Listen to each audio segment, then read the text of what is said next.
In this list of items, it has a total of 102 entries, but most of these entries are repeated.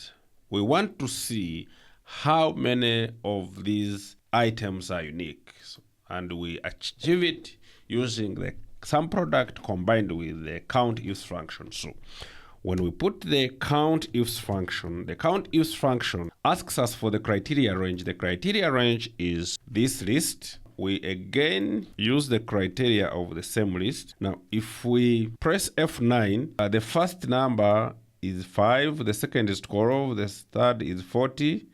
So it actually means that hotel management appears 5 times, accounting appears 12 times, information technology appears 16 times, computer science appears 10 times, then business appears 40 times, information technology appears 12 times. The way we had seen, it appears 12 times at the first instance it appeared. So this is basically what this formula achieves. So if we get 1 and we divide by our COUNTIFS function, it means that it gets 1 and divides it by each of those numbers. So if we press the F9 function again, we see that the first number was a 5. 1 over 5, you get 0.2. It means that if a number appears 5 times, it gets 1 and divides it by the number of occurrence of that number. So get 1 and divide it by 5 times, the answer becomes a 1. So if it's a 5, it is 1 over 5. So 1 over 5 would have to appear 5 times because that item appears 5 times. So 1 over 5 appearing 5 times makes it 1 over 5 times 5, which becomes a 1. So if we get these numbers and we add them using the SUMPRODUCT function, we enclose it outside this function and we press equal signs, we get 8. And 8 is the number of unique items in our list.